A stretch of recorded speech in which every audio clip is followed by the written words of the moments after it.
The Atari Creep YouTube channel is intended for a mature audience. Regardless of the subject matter, this video may contain strong language, simulated violence, and lots of psychological nudity. Viewer discretion is advised. I think it's one of those things where they fucking wanted something to fail so badly because they initially made fun of it. And it's not failing. In fact, it's excelling. What's up, creepers and geekers? Chris, the Atari Creep. How is everyone doing today? As a creator of YouTubes, if you're watching, you ever come up with one of those topics, even if you're a blogger, whatever, that you have a really great idea for a topic, but you don't quite know where to go or what to say with the damn thing? Well, that's going to be this one. So I may be all over the place. I may focus in, knock it out of the park. We're just going to have to wait and see. But before we do get in on that, I just want to say, well, first of all, I'm still in a great mood from opening that large Star Wars package, the video just before this one, if you haven't seen it. So I'm not going to be as angry as I thought I was going to be. But secondly, I want to just stop this part of the conversation right now. Everything I'm going to say from here on out, whether you like the idea of the Amico, whether you do not like the idea of the Amico, whether you're for or against it, that's kind of neither here nor there. I mean, I understand that. Again, that's going to probably be the root of how you respond to this video. But we're not here to talk about what you do and don't like about certain things. It's more to do with the word passion is going to probably try to sneak its little face into this conversation. I don't think what I'm going to talk about is passion. It's lunacy, to be perfectly honest with you. And why, when it comes to the Intellivision Amico, why it is so concentrated there, so pinpointed, so focused. I'm going to go over some points here, maybe ask a few questions, and hopefully I'll be on track. And if not, well, I mean, it is what it is. That's just my style, I suppose. Now, I suppose my question is, and watch the video before you answer, because I may address something that you say, or, you know, whatever, is why so much focus on the Amico as far as a negative thing? Again, whether you like the idea or not, that's neither here nor there. But if you look at some of the sins of the past, Calico Chameleon, the biggest elephant in the room, the guy started off with some good intentions. I'm pretty sure Mr. Kennedy didn't start the project thinking he was going to start trying to sell snake oil to a bunch of people. But he got in way over his head and didn't realize what he was diving into. And he started to sink really quick and did a couple of deceitful things to try to just get by until he could get his shit together. And unfortunately, it didn't work out in the end. If you don't know anything about that stuff, good, you're better for it. But just know the guy did some deceitful shit, whether he was trying to be intentionally deceitful or not. I'm not going to sit here and try to talk about his intentions. But I understand why so much focus and hate drifted there. But when it comes to the Intellivision Amico, it seems almost misguided, to be perfectly honest with you. Misguided in every sense of the word. And at the levels that some people are taking, the word lunacy is going to come up probably quite a bit here. It's going to be the word of the day. So every time you hear someone say that, I want everyone in the house to go, ah, you know? So right now we have two contrasting entities, so to speak, when it comes to this retro. We'll just call it the resurgence of the second generation, okay? We have the Atari VCS on one hand, and with the Intellivision Amico, and it's kind of hard to not compare the two.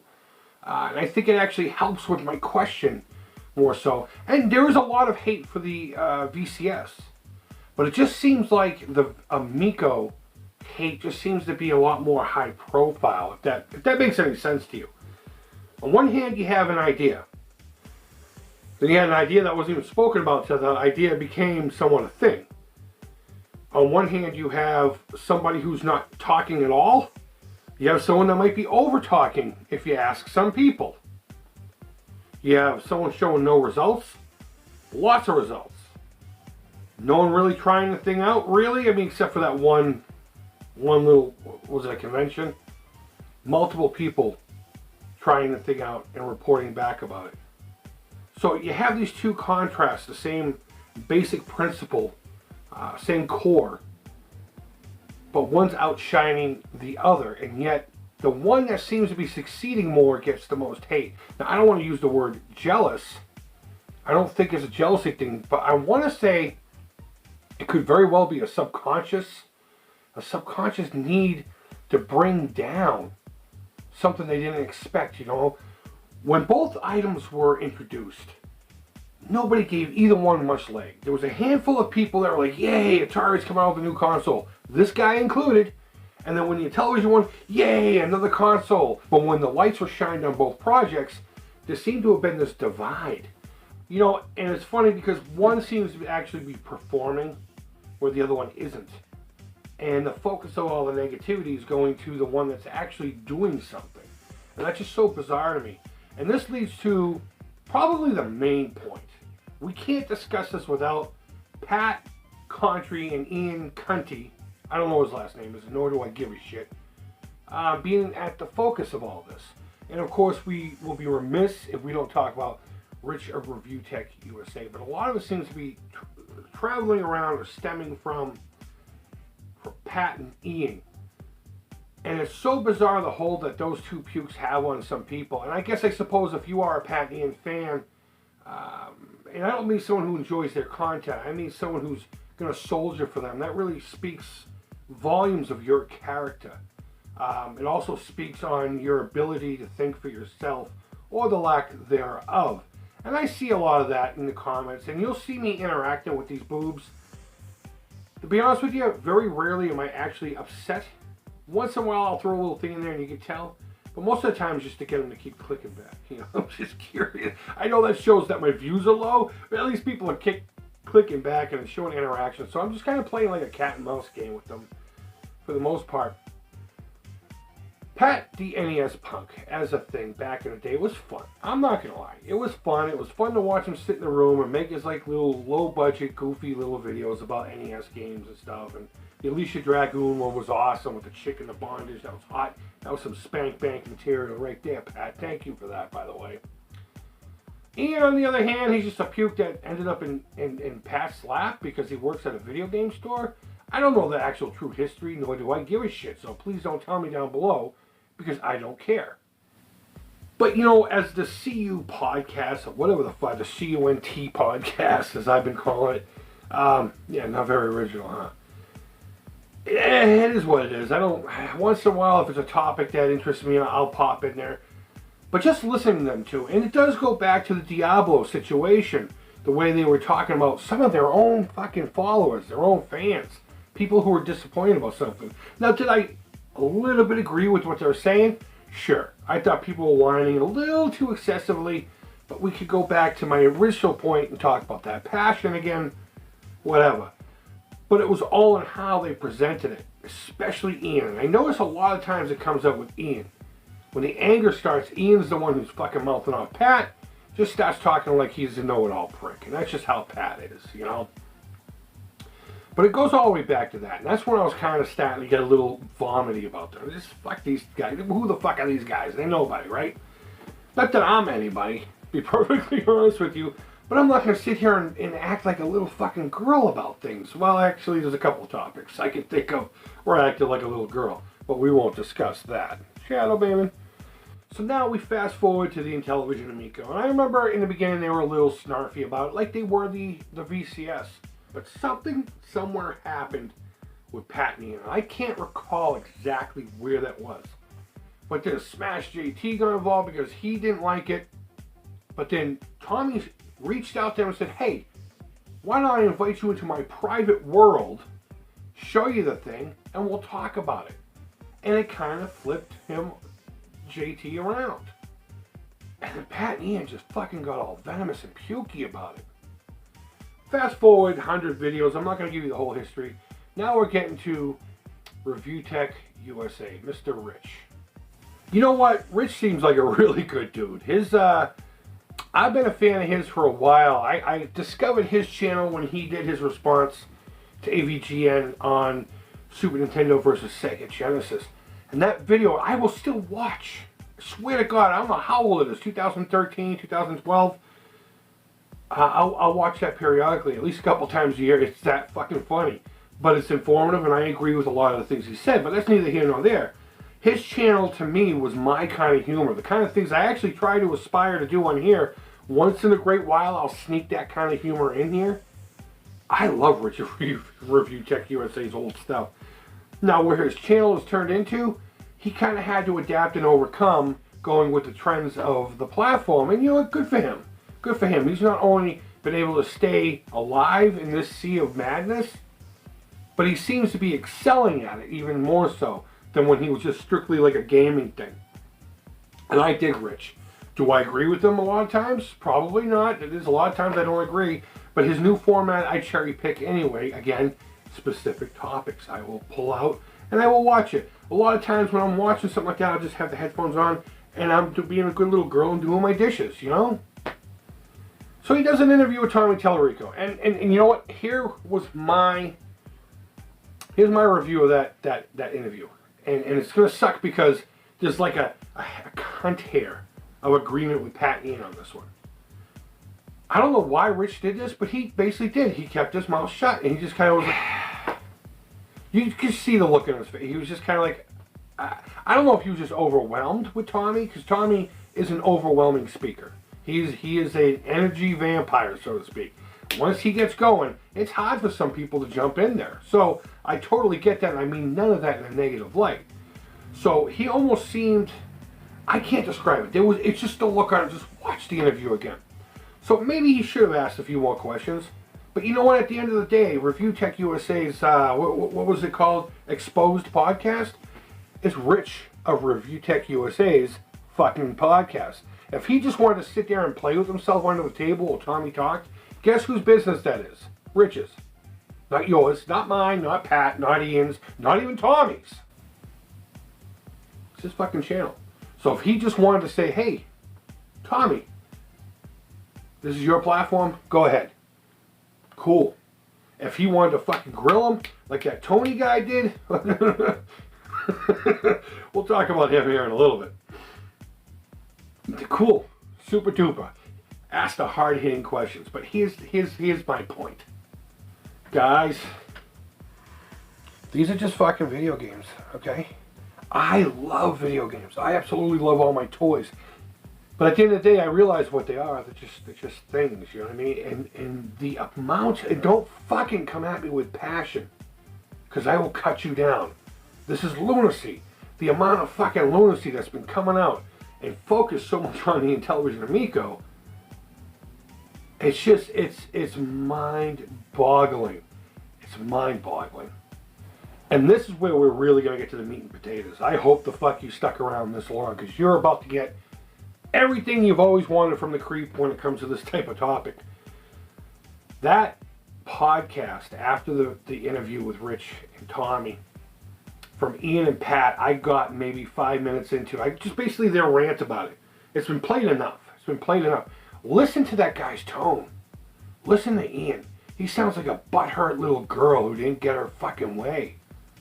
I don't even know where that even came from. Why is there so much personal hate? Again, I'm not using the word jealousy.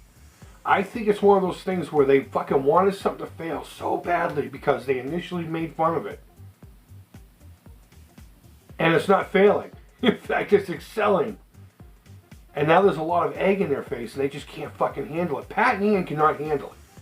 Sometimes I can't handle criticism. Sometimes you can't either. We're human fucking beings. But Pat and Ian will hold on to a grudge like a fucking cat. They'll hold on to a grudge like a fucking, like a scorned ex-lover. Holy shit. And that's why I keep calling them vaginas and why I keep putting dresses on them in pictures. They just cannot let it go. Or they can't just sit there and say, you know what, maybe we were a little harsh on this and maybe we were that. So now they get this fucking army of nitwits out there. And they come here too, and they will definitely be underneath this. I guarantee you that. Leave them be. Just leave them be, okay? Who aren't even speaking for themselves. They're using words like shill and how much did you get paid. Dude, I have, what, 1,200 subscriptions tops? I mean, I'm just shy of it. The Atari Creep is a fucking nobody. I'm a fat, fuck, toothless prick from Boston who likes to talk about toys and video games and once in a while a movie. You know what I mean? Who the fuck's paying me to do anything? But you have the sea of lunacy out there, I call it. Where Ian is going so far as to direct message people who are going to be interviewing Tommy. direct messaging him, threatening him with, I don't know, you'll no longer be in our good graces. I wrote the dude's name down. Let me see if I can find it. I'll put the guy's information up on the screen. I'm pretty sure his last name's Casanova. At least that's his vlog stage name, so to speak. Great interview, and it opened up talking about this. The point of what I'm trying to get at is Ian direct messaged this guy, busting his balls about interviewing Tommy. Get the fuck out of here. Ian, if Ian had ever messaged me, Ian or Pat had ever messaged me trying to tell me how or how not to fucking do anything on my shit, the level of diarrhea I would fling back at that kid would probably be so fucking overwhelming. I'd probably have charges brought up against me. You understand me? Charges. But the lunacy doesn't just stop there. You know, maybe I should chill out on the lunacy thing. Yeah, Ian messaging people who are going to interview Tommy and declaring the law or whatever, that's fucking lunacy.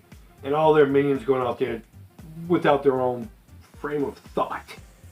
That's lunacy. Even I get messages. And this is where I want to chill out the lunacy thing just a little bit, only because it is impacting me directly. And I'm getting messages all the time from a lot of people. I don't want everyone messaging me thinking, oh my God, does he think I'm a fucking lunatic, or is he not grateful for me bringing something? Because a lot of times they are genuine questions. They are, hey, what do you think of this, creep? You know, it's people interacting, and that's exactly what I'm hoping for here. But there are those certain few, and you know who you are. You know who you are. You're the gotcha kings. You're those guys always looking for that fucking guy to fuck up or trip or to fall so you can point and laugh, or they're just constantly white knighting, trying to save the day from what? Video games? I don't get that level of lunacy. There's one particular individual, I won't say his name, seems like a nice enough guy, but the level in which this fucking idiot will go just fucking drives me nuts. And he is subscribed to me, and I feel bad. I feel bad talking this way about him, and that's why I won't say it by name. But he actually took Tommy up on the invitation to speak. And I'm not going to lie, that interview was so cringeworthy because he was on gotcha mode from day one. He would ask a question, Tommy would start to answer, and the guy would stop him. I could just only picture, you know, the hands on the hip Superman fucking thing. No, Tommy, stop right there. Stop right there. And I'm sitting there, I got an hour into it, and I finally just lost my shit. But this dude would send me the stupidest shit trying to play gotcha. And I told him a number of times, dude, relax. Come on, get the fuck out of here with this. Do something a little bit better with your fucking life. You know what I mean? You know what I mean? But I get messages all the time. And I got a couple from people over the past few days. And two of them were legit, what do you think of this, creep? So if you sent me that in that light, thank you for bringing it to my attention. But the rest of them were people like him saying, haha, I think we got him. We got him. Got you, Tommy. Fuck out of here, you fucking lunatic. It's about a website called pick.com. I'll put the link to it down below too, so you can do some investigations yourself and see if anyone was tripped up or what have you. But it's a website overseas. I don't know where overseas. I didn't investigate that much, but it didn't take long for me to click on it, overview it, and realize what was happening there. So I did. I reached out to Tommy and said, hey, these are my thoughts. Can you confirm them? And he did. He confirmed exactly what I thought it was. They're pre-orders. He had to use a different avenue in a different country in order to obtain the pre-orders. Same ones that you and I had. $100 down, completely refundable. And in all fairness, if I were to send the link to you, the little preview that pops up, the word crowdfunding does come up in there. But I think the site is generally one of those kind of deals. And if you really, seriously, click on it, look at it. Look at it with fucking realistic, sane person eyes. And you can see exactly what's going on there. You set up a platform for people to be able to, for a short period of time, pre-order this thing, $100 down, fully refundable. So all these people are like, oh my God, he's crowdfunding. He said he wasn't going to crowdfund, and you know what? He didn't crowdfund. He used a site that was similar to a crowdfunding website, but he used it. It's called a loophole. It's called a loophole. He said, all right, I have something I need to do in this area. This is the avenue I have to do it, but I'm not going to do it like this. I want to make it the same, and he made it the same. So it's really that simple. It doesn't take a lot of fucking investigation skills to figure some of this shit out. So guys, in somewhat conclusion, that was a whole bunch of just ranting. I don't know if any of that pieced together at all. I don't know if any of it was coherent. But at the end of all of that, my question is why? Why the Amico? Why is the one of all these things that we are going to hold in the same umbrella the one that's getting so much hate? Is it really just the influence of Pat, the NES punk, and his little girl sidekick? Is it because people like Rich or Review Tech USA are fighting back? And this video was actually going to be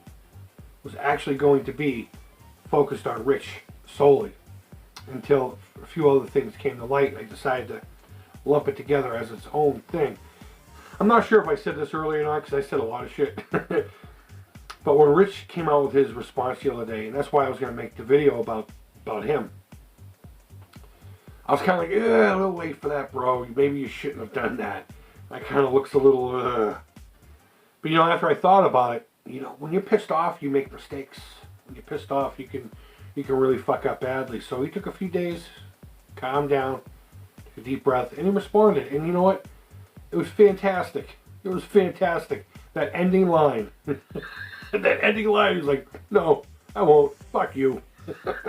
It's perfect. So if you haven't seen it yet, go check out Richard Review Tech USA. I think he'll be the check out this channel at the bottom left corner of your screen at the end of the video. Fantastic response video. It was done in taste. It wasn't done, you know, like on the Twitter wars. But I don't know. I just think it's a lot of lunacy. I don't understand why this one thing got it so much hate. We should have that at the VCS because they're fucking over so many people. But I mean, whatever, I suppose. We can't sit here and genuinely say whether we like either one of these things or not. I can't sit here and tell you I like the Amico, because I don't have it in my hands yet. And that's another, I'm going to say that in almost every video that has to do with this. I can't stress that enough. Until you've actually held the controller, you can't tell me if the controller is good or not. Unless you've played the games, you can't tell me if the games are good or not. You can speculate based on your prior experiences with certain things. Sure, you can speculate that. I'm not going to like these kind of games. And a few people that I've talked to friendly on here have backed out because of that. As the information has come out, they've said, you know what, I'm starting to see things that aren't for me, so I'm going to back out for now. And, you know, I don't think anyone thinks any less of them for it, you know? But, I mean, I guess that's just how it goes. We have a platform where we can all flap our fucking gums about this, that, and the other thing. It's just video games at the end of the day. But I guess my main question is just why the Amico? Why is that getting so much hate? I would think it would go somewhere else where $3 million is pretty much flushed down the drain. But I don't know. I want to know what you think, though. I want to know what you think. And I'm pretty sure half the thoughts I wanted to get out didn't get out, so I will put that down in a pinned comment down below. Guys, go ahead and leave your feedback. Thumbs up, thumbs down. All feedback to the Creep is positive. Thank you guys so much for interacting, for being part of the conversation. That's what I'm here for. I'm here for the conversation. And this is an interesting one to me anyway. I'm curious as to what people are going to come up with. Don't tell me why you champion the Amico unless it's important to why you think it gets so much hate. I really just want to know what you think. Why? And that's really all there is to it. Guys, I hope you're doing well. I really do. It's getting scarier and scarier every time I turn on that fucking TV. And I don't do that often, but whenever I read or watch a report, I try not to let it get to me because it's the fucking media. And they're just as fucking lunatic as Pat and Ian, you know what I mean? But either way, guys, thanks always so much for watching. I really do appreciate it. And until next time, take care, creep it real. Bye-bye.